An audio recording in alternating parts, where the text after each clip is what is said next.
Hello my dear ones. आज इस video में मैं आपको 10 ऐसे खास पेरेंटिंग टिप्स बताने वाली हूँ जो स्पेशली इंडियन पेरेंट्स के लिए हैं। हमारे इंडिया में क्या होता है, हमारी एज कुछ भी हो लेकिन हम अपने माँ बाप के लिए बच्चे ही रहते हैं। वो हमें कभी बड़े होने ही नहीं देते हैं और हमें बिल्कुल किसी भी उम्र में बच्चों की तरह ही हैंडल करते हैं। देखिए, ये तो अच्छी बात है ना, ये तो प्यार है और ये तो प्यार सबको ही चाहिए। लेकिन फिर भी हमें समझना है कि पेरेंटिंग की भी अपनी कुछ बाउंड्रीज़ होती हैं। पेरेंट्स को किस तरीके से अपने बच्चों के साथ बिहेव करना चाहिए जिससे कि वो एक बहुत ही स्ट्रॉन्ग इंडिविजुअल को डेवलप होने में मदद करें। क्योंकि हमें अपने बच्चों को परवरिश करते वक्त उनको कमज़ोर नहीं बनाना है, क्योंकि ज़रूरत से ज़्यादा प्यार भी आपके बच्चे की शारीरिक और मानसिक ग्रोथ में बाधा डाल सकता है। तो हम समझेंगे कि हमें किन बातों का ध्यान रखना है, क्या वो बेहतरीन टिप्स हैं जिसको हमें फॉलो करना है ताकि हम एक प्राउड पेरेंट बन सकें और हमारा बच्चा एक हैप्पी इंडिविजुअल बन सके। हम वीडियो को शुरू करेंगे उससे पहले आप ऐप को डाउनलोड कर लीजिए ताकि आप पेरेंटिंग प्रोसेस में एकदम कूल काम रहें और स्ट्रेस फ्री पेरेंटिंग हो आपकी। तो आप ब्रीथिंग एक्सरसाइज मेडिटेशन ज़रूर करेंगे और यहाँ पर आपके लिए फैमिली अफर्मेशन, पेरेंटिंग अफर्मेशंस भी हैं। वो अफर्मेशंस आप करेंगे तो वो सब पॉजिटिव जो थॉट प्रोसेस है आपके अंदर जब सेट होगा तो आप बहुत अच्छी तरीके से अपने बच्चों की पेरेंटिंग कर पाएंगे। तो चलिए इस वीडियो को शुरू करते हैं। टिप है, what you do as a parent matters. आप एज ए पेरेंट क्या करते हैं वो बहुत ज़्यादा मैटर करता है, क्योंकि बच्चा हर समय आपको ऑब्ज़र्व कर रहा है। अगर आप अपने बच्चे से कहते हैं कि बेटा जल्दी उठो, लेकिन वो आपको कभी भी जल्दी उठते हुए देखता ही नहीं है, तो वो कभी जल्दी उठना सीखेगा ही नहीं।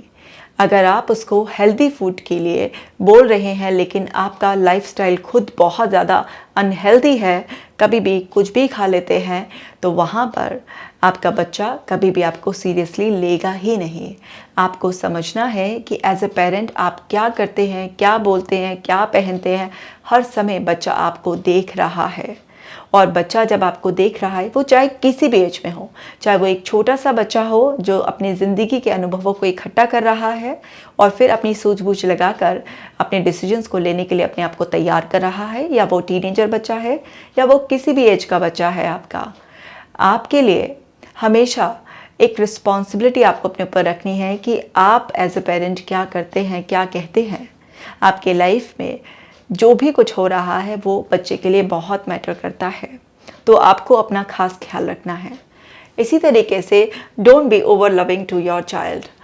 प्यार करना बहुत अच्छी बात है ना, लेकिन ज़रूरत से ज़्यादा बहुत ज़्यादा प्यार लुटाना ये गलत बात हो जाती है। जैसे हेल्दी खाना बहुत अच्छी बात होती है, लेकिन अगर आप उस हेल्दी खाने को भी बहुत ज़्यादा खा लेते हैं तो वहीं पर आपके पेट खराब होने का, आपको उल्टी लगने का कारण बन सकता है।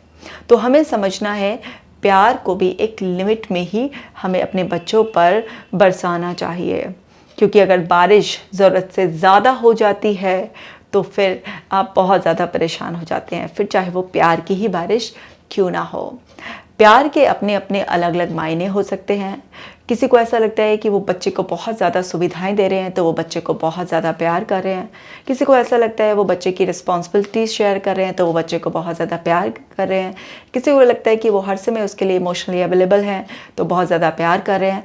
प्यार के अपने अपने आपके अंदाज़ हो सकते हैं, लेकिन किसी भी अंदाज में आप प्यार करें, बस प्यार एक लिमिट में ही होना चाहिए। और समझते हैं, be involve in your child's life. आपको अपने बच्चे की लाइफ में इन्वॉल्व रहना है। हाँ, आपका इन्वॉल्वमेंट कभी कम तो कभी ज़्यादा ज़रूरत के हिसाब से होना चाहिए, बिल्कुल ऐसे नमक ना स्वाद अनुसार, ज़रूरत के हिसाब से। तो आपको ये समझना है कि आपको बहुत ज़्यादा ऐसा भी नहीं है कि उसके पीछे लगे रहना है और बहुत ज़्यादा ऐसा भी नहीं है कि आपको बिल्कुल ही अलग कर लेना है। आपको उसकी लाइफ में इन्वॉल्व रहना है। अब देखिए, छोटा बच्चा है, आप उसकी लाइफ में थोड़ा ज़्यादा इन्वॉल्व रह सकते हैं, क्योंकि आपको एक कंसर्न रहता है कि अभी वो ज़िंदगी में बहुत सारी नई नई चीज़ें सीख रहा है।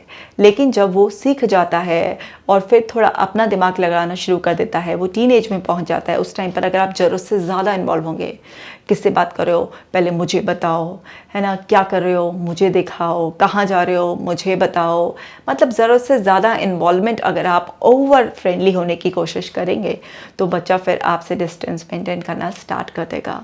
तो आपको इन्वॉल्व तो रहना है, लेकिन आपके तरीके हर एज पर बदलने हैं। आप ऐसा भी नहीं है कि आपका बच्चा कहाँ जा रहा है आपको पता ही नहीं है, आपको पता होना चाहिए, लेकिन पता करने का भी आपका तरीका सही होना चाहिए। आप किसी स्कूल के व्हाट्सएप ग्रुप में अपने आप को ऐड कर सकते हैं, या किसी भी तरीके से आप टाइम टू टाइम कुछ भी इस तरीके से कोई ओकेजन निकाल कर उसके फ्रेंड्स के पेरेंट्स से कनेक्ट रह सकते हैं, या फिर आप उसका इंटरेस्ट जानने के लिए उसका लाइफ में अभी क्या चल रहा है आप उसके साथ क्वालिटी टाइम स्पेंड करें, वो किस तरीके की सीरियल्स देख रहा है उसके साथ बैठ कर इंजॉय करें। किसी भी तरीके से एक पर्सन की अपने बच्चे की लाइफ में आपको इन्वॉल्व रहना है। इसी तरीके से स्टैब्लिश एंड सेट रूल्स, आपको कुछ रूल्स को सेट करना है। डिसिप्लिन बहुत ज़्यादा इंपॉर्टेंट है। आपका बच्चा चाहे 5 साल का हो या 15 साल का हो, डिसिप्लिन बहुत ज़्यादा ज़रूरी है। आपके घर का एक रूल चार्ट होना चाहिए। अगर आपके घर का कोई भी रूल चार्ट है ही नहीं, बच्चे को पता ही नहीं है किस टाइम उठना है, किस टाइम सोना है, खाना कितने टाइम तक मिलेगा, या लेट पार्टीज़ या फ्रेंड्स के यहाँ नाइट स्टे अलाउड नहीं है, क्या बाउंड्रीज़ हैं, क्या रूल्स एंड रेगुलेशंस हैं, पता ही नहीं है अगर बच्चे को, तो फिर उसको जब ये सब चीज़ें पता ही नहीं है या आपने सेट ही नहीं किए हैं, तो वहाँ पर बच्चा अपनी मनमानी शुरुआत में करेगा, और जब एक बार मनमानी की आदत पड़ जाती है तो फिर मन को मनाना उतना ही मुश्किल सा लगने लग जाता है। अगर आप शुरुआत में ही बच्चे को अपने घर के रूल्स एंड रेगुलेशंस आप पहले से ही एक्सप्लेन कर दें, और ऐसा भी नहीं कि बहुत स्ट्रिक्ट रहें उसके लिए कि ज़रा सा भी कोई रूल टूटा तो आपका रूलर उठ गया, ऐसा भी नहीं होना चाहिए। आपको ये समझना है कि हाँ, अगर कोई भी रूल एक से ज़्यादा बार टूटता है तो उसके लिए कोई सॉफ्ट से लेके हार्ड पनिशमेंट भी हो सकता है, लेकिन ये सब तब होगा ना जब रूल्स सेट किए जाएंगे। और जब आप रूल सेट करें और उनको तोड़ा जाए तो ज़रूर, चाहे आप सॉफ्ट पनिशमेंट दें बच्चे से, मतलब आप बात करना बंद कर दें, लेकिन आपको कोई ना कोई पनिशमेंट ज़रूर देना होता है बच्चे को, ताकि बच्चे को रूल की वैल्यू समझ में आए। क्योंकि रूल बनाने से कुछ नहीं होता, रूल को फॉलो कराने से कुछ होता है। तो हमें समझना है कि बच्चों को डिसिप्लिन में लाने के लिए रूल्स रेगुलेशंस बनाना बहुत ज़्यादा इम्पॉर्टेंट होता है। क्योंकि क्या होता है कि हम या तो बच्चों के प्यार में इतना ज़्यादा बह जाते हैं, खो जाते हैं, कि हम उनकी छोटी मोटी गलतियों से लेकर बड़ी गलतियों को भी इग्नोर करने लगते हैं। लेकिन जब वो किसी दिन बहुत बड़ी गलती कर लेता है तो हम उसको इतने सारे रूल्स में बांध देते हैं, उस पर इतनी तरह तरह की बाउंड्रीज, पाबंदियां लगा देते हैं कि बच्चा सफोकेटेड फील करता है। आप एकदम से ऐसा नहीं कर सकते, आपको उसे शुरुआत से ही एक डिसिप्लिन की आदत डालनी है। जितना छोटी एज से आप उसके अंदर ये आदत डालेंगे तो उतना बड़ी एज में उसको उन रूल्स को आराम से बिना किसी बर्डन के फॉलो करना बहुत आसान होगा।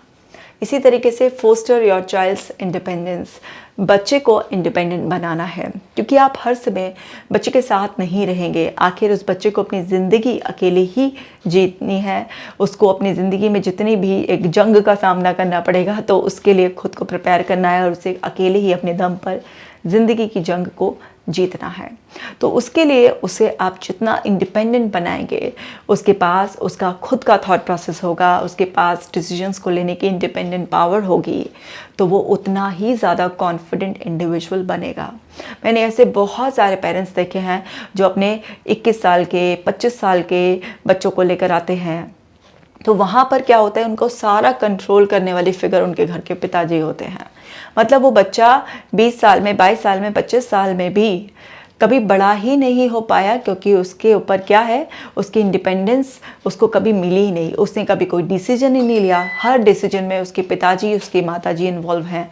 मतलब हर समय इतना मम्मी पापा का इतना ज़्यादा इन्वॉल्वमेंट है ओवर, कि वो बच्चा इंडिपेंडेंटली ना अपने लिए स्ट्रीम चूज़ कर सकता है, ना अपने लिए कोई कॉलेज चूज़ कर सकता है, इवन अपने लिए कपड़े भी नहीं चूज़ कर सकता है। उसे कहीं पर घूमने भी जाना है तो उसके लिए भी उसकी कोई इजाज़त नहीं है। अगर जाएगा भी तो वो जगह भी वही चुन कर देंगे। तो वो क्या होता है, वो बच्चे दब्बू बन जाते हैं।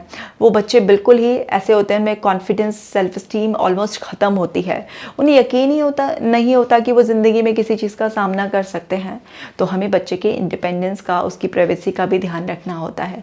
ऐसा नहीं है कि हर समय ताका झाकी करें, क्या कर रहा है बच्चा रूम में, किससे बात कर रहा है, उसकी इंडिपेंडेंस, उसकी प्राइवेसी है, उसको लेने दीजिए अपनी लाइफ के छोटे छोटे डिसीजंस। छोटे छोटे सही डिसीजंस लेगा एक दिन, फिर तभी तो बड़े डिसीजंस लेने लायक बनेगा। अगर वो अकेले अपने फ्रेंड्स के साथ मूवी देखने जाना चाहता है या फिर कुछ और इंडिपेंडेंट करना चाहता है, तो आपको समझना है कि उसको आप एजुकेट कर सकते हैं, उसको सही और गलत थोड़ा बता सकते हैं, लेकिन आप उसे कंट्रोल नहीं कर सकते। क्योंकि अगर उसको अपनी इंडिपेंडेंस चाहिएगी तो फिर वो आपके अगेंस्ट जाकर भी ले लेगा और फिर आपको बुरा लगेगा, या फिर वो सफोकेटेड हो जाएगा और फिर वो कहीं ना कहीं डिप्रेस हो जाएगा। तो इंडिपेंडेंट सबका अधिकार है, भले ही वो आपका बच्चा ही क्यों ना हो। इसी तरीके से बी कंसिस्टेंट। भाई आपको अपने पेरेंटिंग स्टाइल में, अपने एफर्ट्स में कंसिस्टेंट रहना है। कई बार क्या होता है, कुछ बच्चे ना शैतान होते हैं, तो आप उनके बिहेवियर को सुधारना चाहते हैं, तो आप एक दिन ट्राई करते हैं, 2 दिन ट्राई करते हैं, लेकिन आप कंसिस्टेंट ही नहीं हो पाते हैं। आप बच्चे को पढ़ने की हैबिट डालना चाहते हैं, आप 1-2 दिन ट्राई करते हैं, लेकिन आप कुछ नहीं कर पाते हैं। फिर ऐसे ही हेल्दी फूड की, किसी भी तरीके के कोई भी एफर्ट में आप अपने बच्चे को किसी गलत आदत से बचाना चाहते हैं, या उसमें गलत आदतें नहीं भी हैं और अच्छी आदतें ऐड करना चाहते हैं, लेकिन अगर आप कंसिस्टेंट नहीं है, एफर्ट नहीं है, आप ही का नहीं पता कि कब आप एकदम से बहुत ज़्यादा ऐसे हो जाएंगे कि बस मेरा बच्चा मेरा बच्चा मेरा बच्चा, और कभी आप ऐसे हो जाएंगे कि बस इससे ज़्यादा नालायक तो कोई देखा ही नहीं है। तो आपको हमेशा कंसिस्टेंट रहना है अपने एफर्ट्स में, अपने एक्सप्रेशन में भी। ऐसा नहीं कि हर दिन आप अपने स्टेटमेंट्स चेंज करें।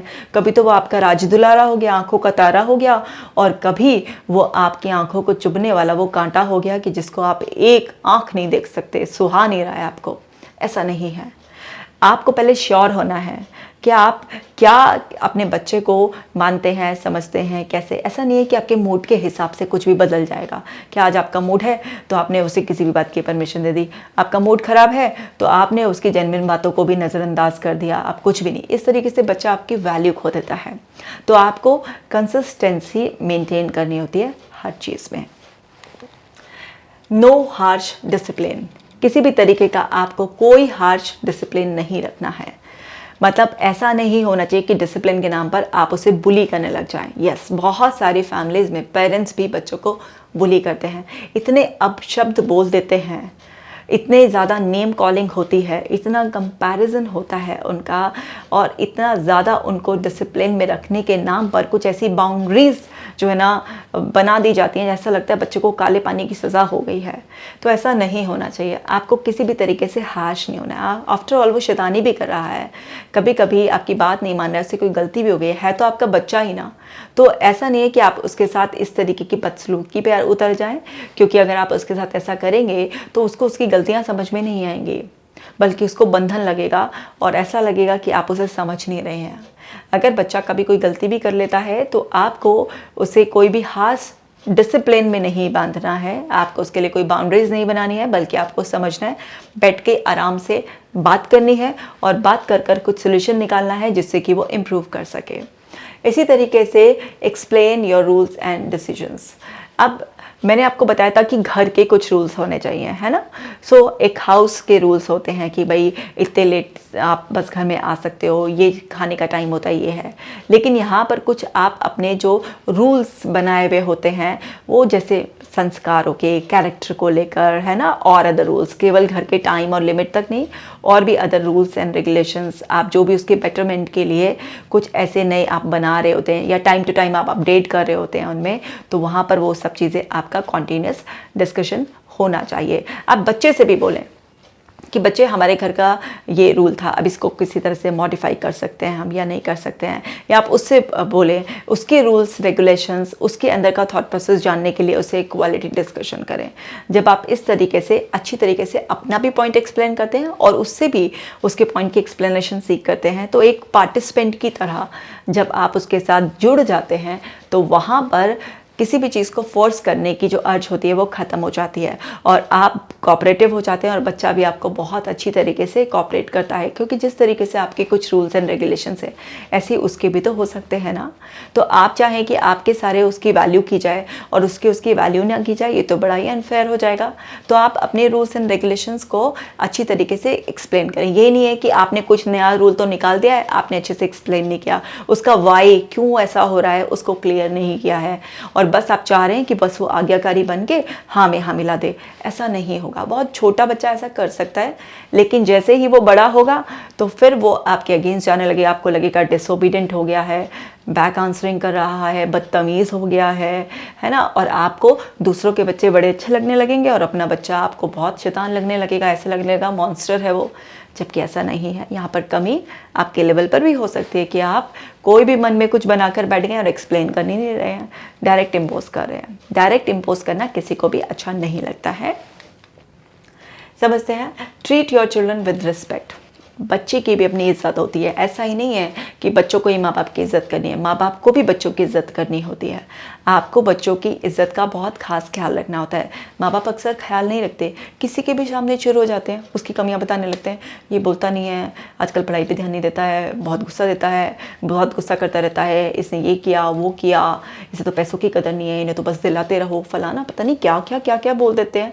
बच्चे की भी भाई इज्जत होती है, ना उसके चाचा के सामने, ना उसके ताऊ के सामने, ना उसकी बुआ के सामने, ना मौसी के सामने, किसी के भी सामने। ये क्या है, रिकॉर्डर आपका चालू हो जाता है। और कई बार तो लोग अधिक कर देते हैं, दोस्तों के साथ और पड़ोसियों के साथ भी शेयर कर देते हैं। क्यों कर रहे हैं आप ऐसा? आपको नहीं करना है। बच्चे के दोस्त आए, उसी के सामने ही चालू हो गए चीखना चिल्लाना या कुछ भी बोलना। आज तो देखती हूँ, तेरे दोस्तों को भी आज देखती हूँ। अरे क्यों ऐसा? बच्चे की भी अपनी इज्जत है, आपको बच्चे की इज्जत बनाए रखनी है। कोई भी मैटर हो, चार दीवारी के अंदर सॉल्व हो सकता है। जितना आप बच्चे की रिस्पेक्ट का ख्याल रखेंगे, चाहे बच्चा छोटा सा हो या बच्चा बड़ा हो, तो उतना ज़्यादा बच्चे से आपका बॉन्ड अच्छा रहेगा। जितना आप उसकी इज्जत की धज्जियाँ उड़ाएंगे, फिर वो रिबेलियस हो जाएगा, आपसे गुस्सा हो जाएगा, अंदर अंदर आपके प्रति कुछ नेगेटिव हार्ट फीलिंग्स पकड़ लेगा। और फिर वो जब आपकी इज्जत की धज्जियाँ उड़ाने पर आएगा तो आपको बिल्कुल भी ये बात बर्दाश्त नहीं होगी। या तो आप वायलेंट हो जाएंगे, मारेंगे पीटेंगे, कुछ गाली गलौज पर उतर आएंगे, और फिर सबसे ज़्यादा दुहाई क्या देंगे, हमने तुम्हारे लिए इतना किया, हमने अपना खून पसीना पैसा सब तुम पर लगा दिया है और तुम हमारे साथ ये कर रहे हो। देखिए, आपकी भी जब आवाज़ ऊंची होती है या आप भी मारने को पड़ते हैं या आप शब्द कुछ कहते हैं, तो बच्चे के अंदर बहुत ज़्यादा द्वेष पैदा होता है। कहते हैं ना, इज्जत पानी है तो पहले इज्जत करो। तो पहले बच्चे को इज्जत दो। आप चाहते हो कि वो आपसे आप करके बोले, तो पहले बच्चे से आप कर कर बोलो। ये नहीं कि ज़रा ज़रा सी बातों पर आप पेरेंट हैं तो आपको अथॉरिटी आ गई, आप कुछ भी करेंगे और बस फिर भी बच्चा आपकी रिस्पेक्ट करे। नहीं जी, रिस्पेक्ट तो तभी मिलती है जब आप दूसरे को प्यार के साथ साथ सम्मान भी देते हैं। वरना तो फिर वो सब कुछ जो मिलता है ना, वो सब इसलिए मिलता है क्योंकि आपके कुछ मजबूरी है। जब तक बच्चा आप पे डिपेंडेंट है, उसकी मजबूरी है, तो वो आपके मुंह पर किसी और तरीके से बिहेव करेगा। लेकिन जैसे ही वो इंडिपेंडेंट हो जाएगा, आपको पूछेगा भी नहीं। तो इसलिए अपने बच्चों की हमेशा इज्जत करें। इसी तरीके से adapt your parenting skills to fit the child. भाई सबके ऊपर कहते हैं ना, सबको एक लाठी से नहीं हाँका जा सकता। सबके ऊपर एक जैसे रूल्स फिट नहीं होते। जैसे किसी घर में 2-3 बच्चे होते हैं ना, तुम्हारी बहन के साथ भी तो ऐसे किया था, तुम्हारे भाई के साथ भी तो ऐसे किया था। अरे भाई, जब आप 2 बार 3 बार माँ बाप बने हो, हर बच्चा अपने आप में यूनिक है, तो आप एक ही तरीके से अपने सारे बच्चों को कैसे हैंडल कर सकते हो? ये तो बहुत ही गलत है। हो सकता है कोई बहुत सेंसिटिव हो, उसका दिल जरा सी भी ऊंची आवाज़ से या टेढ़ी आंखों से दुख जाता हो, और कोई ऐसा है जो थोड़ा सा चिकना घड़ा टाइप होता है ना, उस पर इन बातों का कोई ऐसा खास बुरा असर ना पड़ता हो। ऐसे मैंने तमाम केसेस देखे हैं। घर में बहन भाई हैं या 2 भाई भाई हैं, दोनों अलग पर्सनालिटी के हैं, दोनों को सेम पेरेंटिंग स्टाइल दिया हुआ है, और फिर पेरेंट्स कहते हैं हमने तो दोनों के साथ ही सेम बिहेवियर किया है, पता नहीं इसको क्या हो गया है, इसके भाई को भी पीटा है हमने तो इसके भाई के साथ भी ऐसे ही किया है, उसने भी हमारी मर्जी से स्ट्रीम ली है, पता नहीं इसको क्या दिक्कत है। समझिए पेरेंट, हर जना, हर बच्चा यूनिक है, हर इंडिविजुअल अलग है, सबके साथ सेम ट्रीटमेंट नहीं हो सकता। क्या हो कि आप एक डॉक्टर के पास जाएं और अपनी कोई भी आप तकलीफ़ बताएं और डॉक्टर सिर्फ आपको एक गोली दे दे, क्या आप ठीक होंगे? आपकी जान पर नहीं बनाएगी? होगा ना ऐसा? आपको समझना है कि सबकी अपनी अपनी अलग पर्सनालिटी होती है, सबकी अपनी अपनी अलग अलग नीड्स होती है। तो आपको अपना पेरेंटल जो स्टाइल है वो फ्लेक्स करते रहना है, चेंज करते रहना है, नई नई स्किल्स को अडॉप्ट करना है। आपको समझना है अपने बच्चे को और उसके हिसाब से उसको ट्रीट करना है। समय समय पर अपडेट कीजिए, पेरेंटिंग सेमिनार्स अटेंड कीजिए, क्लासेस लीजिए, काउंसलर से बात कीजिए, अपने आप को समझिए। अगर आप किसी भी तरीके से सेम हैंडलिंग ही करते रहेंगे और सोचेंगे कि जो इस पर चल गया है वो इस पर भी चल गया है, तो आप अपने बच्चे को खो देंगे। आपका बच्चा अननेसेसरी जो है ना ये सोचने लग जाएगा कि ये तो सबके साथ ही ऐसा करते हैं, या अगर जो एक बच्चा है उस पर वो चीज़ें फिट बैठ रही हैं लेकिन दूसरे पर नहीं फिट बैठ रही हैं तो वो आपसे खुश है, तो अननेसेसरी उसके मन में क्या बात आ जाएगा, इसका ज़्यादा ध्यान रखते हैं, मेरे साथ तो अच्छा व्यवहार नहीं करते हैं। उसको ये समझ भी नहीं आएगा कि वो कर तो वही रहे हैं जो उसके साथ कर रहे हैं, बस ये मुझ पर फिट नहीं बैठ रहा है। वो बच्चा आपके लिए अपने मन में कुछ हार्ड फीलिंग्स रख सकता है, तो आपको समझना है भाई सबको एक जैसे तरीके से ट्रीट नहीं करना होता है, हर इंसान को अलग तरीके से ट्रीट करना होता है। तो ये थी कुछ खास टिप्स स्पेशली इंडियन पेरेंट्स के लिए। क्यों इंडियन पेरेंट्स के लिए? क्योंकि हम इंडियन पेरेंट्स क्या होते हैं ना, अपने बच्चों को प्रॉपर्टी मानकर बिल्कुल अलग तरीके से उन पर ऐसे जैसे कहते हैं ना कुंडली मानकर बैठ जाना इस तरीके से। अब इस बात को अदरवाइज मत ले लेना, इसमें बड़ा प्यार भी होता है। हम इंडियन पेरेंट्स जो है ना बड़े अच्छे तरीके से अपने बच्चों को जब भी पाकर बड़े प्यार से बड़ा ही नहीं होने देते हैं। लेकिन ज़माना बदल रहा है, समझना तो पड़ेगा ही कि बच्चा हमारे थ्रू ज़रूर आया है इस दुनिया में, लेकिन वो एक इंडिविजुअल पर्सन है, वो एक यूनिक पर्सन है। इसका मतलब ये नहीं है कि हमारे ज़रिए वो इस दुनिया में उसकी एंट्री हुई है तो सब कुछ उसकी दुनिया में हमारी मर्ज़ी के हिसाब से चलेगा। नहीं, हमारी मर्ज़ी के हिसाब से नहीं, जो सही है वो उसके लिए चलेगा। बस आपको तो एक ज़िम्मेदारी मानकर कि ईश्वर ने आपको एक बहुत ही अच्छी खूबसूरत ज़िम्मेदारी दी है एक ज़िंदगी को आगे बढ़ने के लिए, उस ज़िम्मेदारी को प्यार से निभाइए। उम्मीदें ज़रा कम रखिए और देने की इच्छा ज़रा ज़्यादा रखिए और एक बैलेंस भी मेंटेन कीजिए साथ के साथ। अच्छा देंगे तो अच्छा ज़रूर ही मिलेगा, बिना किसी उम्मीद के भी मिलेगा। तो उम्मीद करती हूँ कि आप बहुत अच्छी तरीके से इन बातों का ख्याल रखेंगे और अपने बच्चों के साथ एक खुशनुमा ज़िंदगी को जिएंगे। ये वीडियो कैसा लगा ज़रूर कमेंट कर मुझे बताएंगे। और आप अपने बच्चों से बॉन्डिंग और अच्छी करना चाहते हैं तो मैंने पेरेंटिंग के ऊपर पहले भी बहुत सारी वीडियोस बनाई हैं, आप उन्हें ज़रूर देखें। मैं मिलूँगी आपसे नेक्स्ट वीडियो में, तब तक आप अपना खास ख्याल रखिएगा।